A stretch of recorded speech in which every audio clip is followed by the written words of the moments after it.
The Spirit Horse, there's nothing quite like it. It's a place where you can come and catch a glimpse, a vision of what an ancient, wild, magically alive, exuberant and extravagant, ecstatic village looks like. That also is very real and emotionally authentic. It's a place to experiment with being together, remaking culture, renewing culture, finding a way to be with the earth, be with our kids, be with our old people, be with each other, have our love affairs, find God, mystery in the universe together. From horizon to horizon, in this most lovely valley, we somehow managed to raise £450,000 to buy it, and just to let the whole 200 acres grow wild, so we can see what happens when nature's allowed to do whatever it wants, when it just return the land to her. And so many people lovingly gave towards that. It's possible that many people could do this in many parts of the country. So here we are at the women's lodge. We can have a little look inside. There's no women on site at the moment, but I think they wouldn't mind.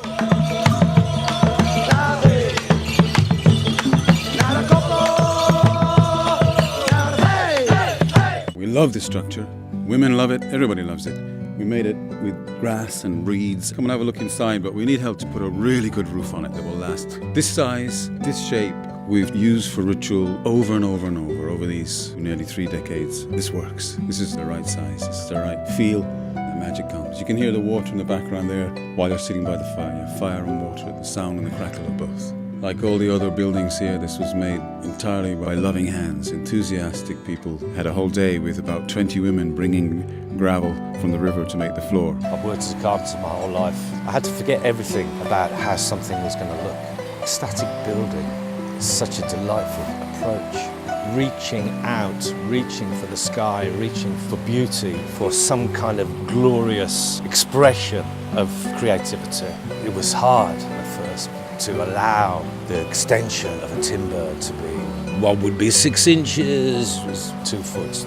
How's that for ecstasy? Not enough. It's got to be 8 foot. Well, that's mad. Yes, and that's beautiful, and that's what I love. This scraping the sky here is the men's lodge, the oldest structure on site. It started off as our original medicine lodge, but after a while it became the men's sacred house, if you like. This one doesn't need too much doing to it, just maintaining and keeping going. We follow nature, so we also build in a sort of spirit of something bigger than ourselves as well. So there's a feeling of support, feeling at the valley that this place itself actually wants us to succeed in our building. And so whenever I feel like I'm building here, I always feel like there's a lot of unseen pair of hands holding a piece of wood or just keeping something straight. So this is our spiral lodge, we call it, a general meeting place. You can get warm in here and have massage, have cuddles and have cozy time. And in a valley like this, it's important to have structures like this. As a matter of fact, this structure with its views out over the mountains and the waters, it's ideal. It's the roundhouse, developed over 27 years down in this valley. And these structures, they capture magic. They're warm to be in. It's great to sit in a circle in. It's great to do anything in. So we're building another one. This one is pretty much complete and we're really pleased with it, really proud of it. We're using it all the time, but it needs a proper roof. So it's a few thousand to put the roof on it so that it will sit beautifully in the landscape. We've temporarily roofed it. I've spent the last 20 years working as a conservation contractor. To that end, the project with their trees and the mountains here, the rewilding, it's a really good thing to get involved with. It's what we need to do. Working in Roundwood, working with whole trees, no plans, it's all come from the heart. So this is our big roundhouse. In honour of the whole ancestral lineage, if you like, or the Celtic lineage of roundhouses, let's have a roundhouse and big enough for the whole tribe. Somewhere 200 or 300 people can sit in. And we built it here in this beautiful location, with the waterfall behind, wild apple trees and the wild oak forest behind. We need another few months' work on it, and we need a roof, folks. Over the years, we've done everything on a shoestring budget. Nobody gets paid. It's not a profit-making thing. It's always done by people volunteering their carpentry skills or just their humping and lumping skills. On summer evenings, this place is filled with drums, with men and women dancing, carousing, laughing. We piece together a new culture made out of stories, made out of ritual, made out of being together in an ecstatic way, where the singing and the dancing is offered to the wild, to bring us back home again. We need this to house something. What it will house is not totally revealed to you. You've seen some things, there's more to come. There's younger people coming, there's a new tribe coming, there's a new generation of people looking for the ancient village, looking for the ancient home, looking for a natural way to live, that are even better informed and more deeply rebellious at the end of the day than my generation was. It's not revealed to me exactly what will happen, but something needs to happen and it needs a home. If you'd like to get involved, our welcome is there. building here, I mean, it's roundhouses and yurts, but they're done slightly differently. It's like a real tribal feel to them, but using modern technology and modern ways of building. It's wood and canvas, and it's got a feel of something that's going up permanent, something that I know is going to be here, even if I don't come again. This is the rebuild of a structure. We used to have a huge dome here. The whole structure will be clad in the larch that we saw just now in the pile down there. The men were stacking it, so that it looks like a beautiful thin skin of larch laid on, exactly as it was in the tree. We brought 3 lorry loads of trees, larch, purposely grown, local people helping us to make things from local materials, and all around these hillsides, trees growing. So whatever we use, even if we used 100 trees, even if we used 200 trees, and we did, there's still 20,000 or 220,000. There's trees growing everywhere.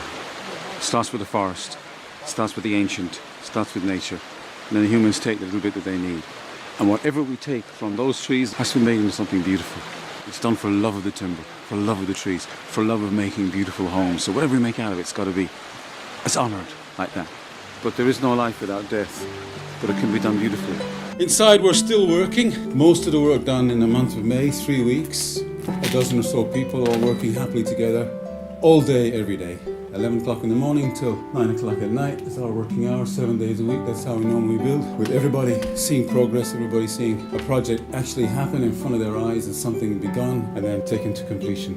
Local trees pulled out of the forest by horse. If you have to cut down a tree, this is what you can make out of it. So we still need to make the insulated floor. If you live in a wet climate like ours, but you want to live really well, you have to have a sauna. You have to have a couple of really warm spaces.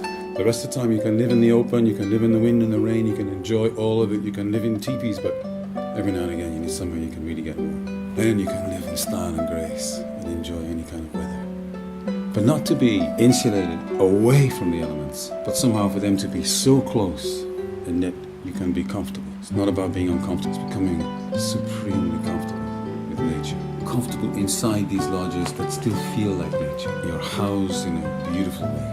This is a beautiful village experiment in making something that everybody wants to be involved in making and then wants to sit down in happily. When we walk into these lodges, even a year, 2, 3 years later, it's like, we made something beautiful. That's the feeling you want. You want to have that feeling in your belly, collectively, communally. Everybody feels happy, proud, included, kind of ecstatic about what we're doing together. It's quite boring to do one of these on your own. It's never boring when you've got 10 or 20 people.